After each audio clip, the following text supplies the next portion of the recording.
my pleasure at this time to introduce a colleague and friend who coached basketball and cross country for me during my years here as AD at Algonquin. And he also is a member of the Hall of Fame. I believe it's the Ultimate Frisbee Hall of Fame. To speak about our Division II state cross country champion Paul Abbruzzese, please welcome Mr. Tom Dierson.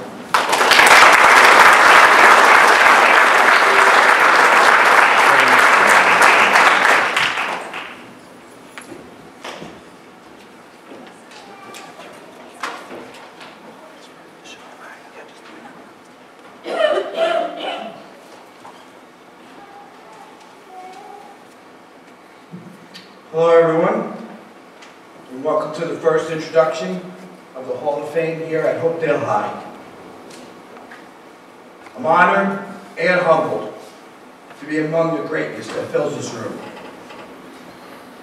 I send out a supreme thank you to Kelly, whose countless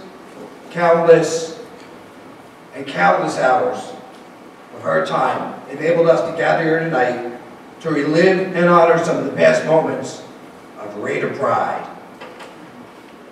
So, first of all, how do you follow Coach Klosek? Will somebody tell me that? Holy crow. I stand in front of you tonight to give a summary of one of our inaugural inductees, Mr. Paul Abbruzzese.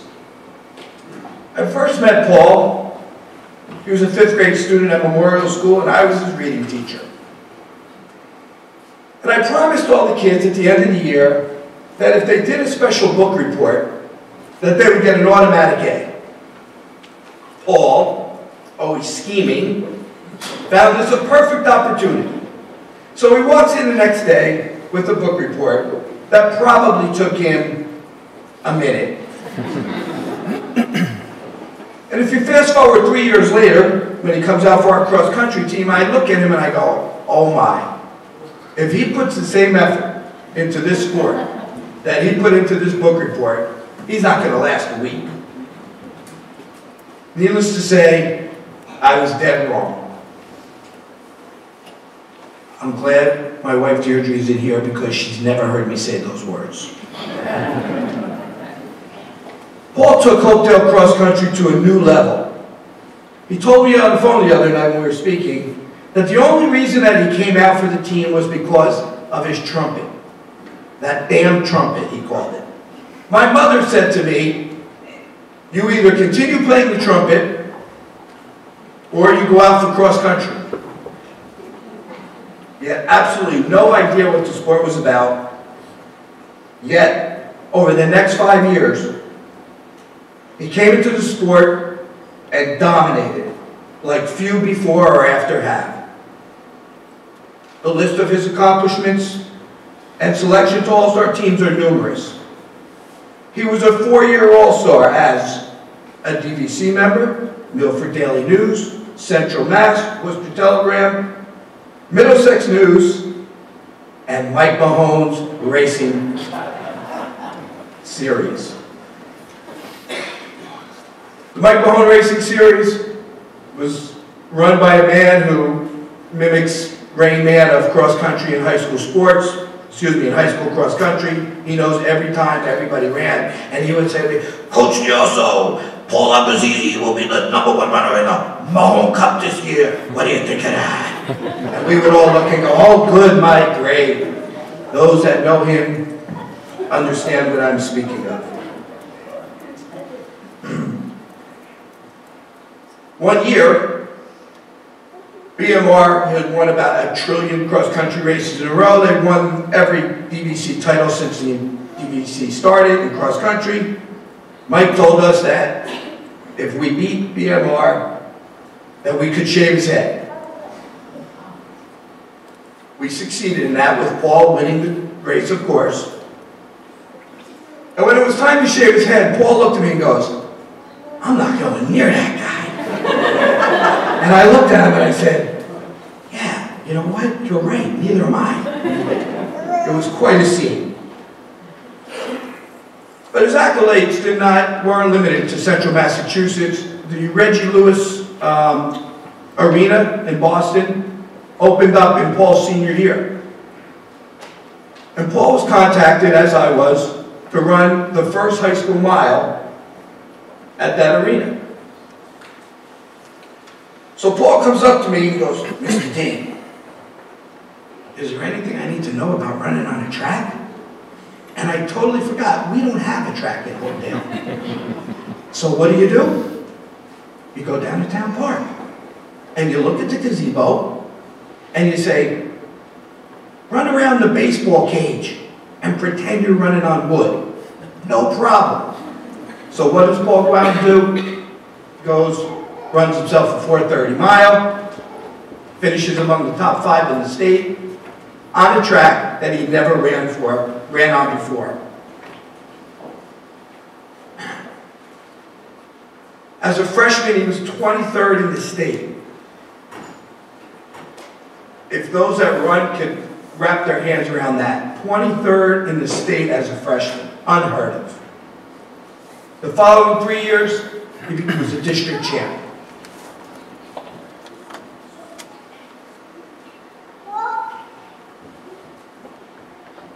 This was a great day. So senior year, we go up to Mount Greylock, and as a kid from New Jersey, I didn't even know there was a Mount Greylock. What do I know about Mount Greylock? So we go up there in hopes that Paul's going to win this state championship. But about a quarter mile to go, he rounds the turn, and he's winning by a whole lot. And I look at, remember Joe? I look at Joe, I go, he's going to win it! He's going to win it! And the megaphone guy, the race official, going, Coach, get off the course. I'm going, shut up, he's going to win it! He's going to win it! Coach, get off the course! Joe, he's going to win it! Your runner will be disqualified if you don't get off the course. I'm holy crow. I can't mess this up for this kid. So, watch him cross the line. Joe and I had our little moment. We watched the state champion. It was quite a day. He's on the front end, or trailblazer, if you will, of the success that we are experiencing today in cross country at Hopedale, which is, if you don't know, a perennial state power. I just want to wish Coach Drugan and his army of runners tomorrow will be running in the state finals the best of luck. I know they will do just well, just fine. Finally, to finish his career, we bring Paul down to New York City to run at Van Cortlandt Park. It's one hill, straight up. Runners from all the Northeast, from Maine down to Pennsylvania competing. Paul finished that race. I still think it's the top 10, and he told me the other day it was the top 15. So based on the fact that, you caught the biggest fish, we're going to give him the top 10. What a career. What a career for Paul Abbruzzese.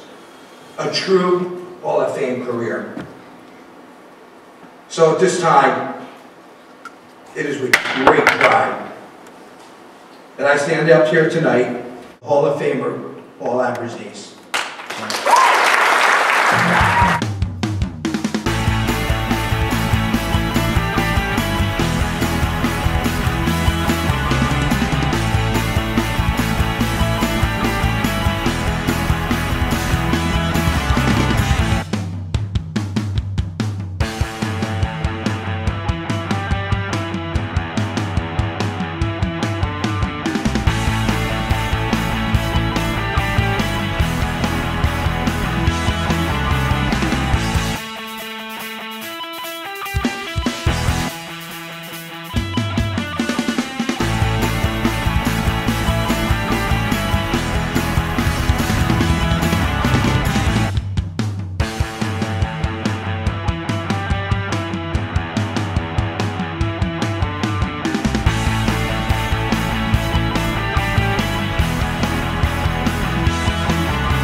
So, you know, it's funny. I was driving down here today, and I had my wife drive because I wanted to write a speech on the way down. And she said, they're not going to have you speak, and no one wants to hear you speak. So I stand before you right now, and whatever I'm going to say, I'm going to wing. There's probably 3 people that had a great impact on me in cross country. One is my brother, Tony. I don't know if many of you remember, but when Tony ran, he was actually ranked in the top 10 in the state one year. He made states 3 years. He also got recruited by colleges. And we used to fight a lot, and we used to compete a lot with each other. So I think, you know, Tony deserves a lot of credit. I never would have won that state title. I probably never would have stayed running cross country throughout high school without him. So I do want to thank my brother Tony, who's actually out of Chicago right now. And then, obviously, Coach Drugan. More to come about him in a few minutes. And obviously, Coach Deere. So the 3 of them had a huge impact on me. And, you know, the first time I met Joe Drugan, probably, I think when I was in 8th grade, that's the first year, I think, Hopedale Cross Country stopped having a losing record for like 10 years. And then my freshman year, I made the States. And that summer, even though the guy lived in the town for like 20 years, no one ever heard from him, finally cross country had a winning season. So I'm at my house, and I don't know, maybe 13. This guy named Scott Winroth was over at my house. So we get a knock on the door. It's in the middle of July or August. And this old skinny man shows up at my door. And for those of you that remember the cartoon The Simpsons, he always reminded me of Mr. Burns. So I open the door, and the guy, he's a grown man, wearing the shortest shorts I've ever seen anyone wear. And that's the first day I met Joe Daisy Dukes Rugen. So the guy who I never met before, who wasn't working for the school, took time out of his own day to train me, a complete stranger, and another kid that I went to school with. And there's a little loophole with the MIAA rules. As long as you're not a coach, you can train someone over the summer. So for a few years before he became the assistant coach, Joe took time out of his day to train me in the summer. And without that, I probably never would have got to the level I'm at. So I thank you, Joe, for that. And then the last guy. Now, I'm going to correct a story he said about Mike Mahone and shaving of the head. It is true that we're going to shave a head if we beat BMR, but the rule was we were going to shave D'Urso's head. However, his wife was afraid his hair would never grow back. So he called up Mike Mahone, and it is true I didn't want to shave his head. But when I first went out for cross country, it is true, it was because of the trumpet. I really hated the trumpet, I didn't want to play. So I show up at the gazebo, didn't know what the sport was, I think I was wearing high tops. There's probably 8 or 9 people at the time.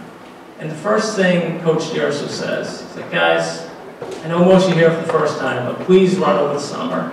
It's like this sport, similar to golf, where you can succeed as a team, but also as an individual. But he's like, there are no half times, there are no breaks between innings, there are no timeouts. And you're going to put your body and your lungs and everything through more pain than you've probably ever been through if you want to succeed. But everyone makes the team. So that year, what I remember, we went up to districts and we weren't that great that year. And after the race, when we took that small van, I don't know if those things still exist, we took that small van up. And after the race, the coaches asked, I don't know if you guys have ever been to a meet, but there's usually a couple hundred runners and they all funnel them in between flags at the end. So after the race, they kind of print out the list of names, the people, the times they got. So one of the coaches, they were standing in a circle, I was off to the side. They asked Tom, you know, what time did the runners finishing? He's like, I don't know yet, I haven't seen the sheets. Now these guys all had fancy jackets, they had stopwatches. Tom didn't have a stopwatch.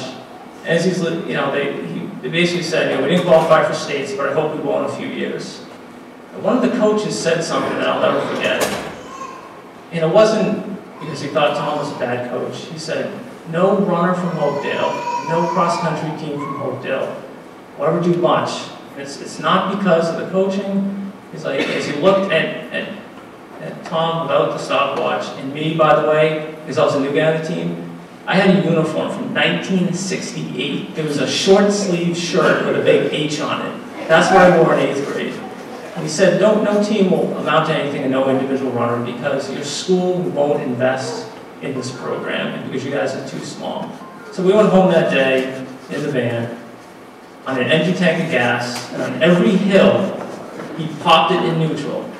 And it wasn't because he's trying to save the town money. It's because at one event, he filled up the van with his own money, and the school was not happy because he violated some policy and someone else was supposed to fill it up. So every meet thereafter, he made it a point to bring that van home with no gas. So we finally went on a year later, a guy named by the name of Keith Wickline. He was a senior at the time. He took a couple of us out to run that summer. He always said, promised year or so he'd do it. In fact, Keith wouldn't even run sometimes. He just wanted to pick us up and make sure we would run.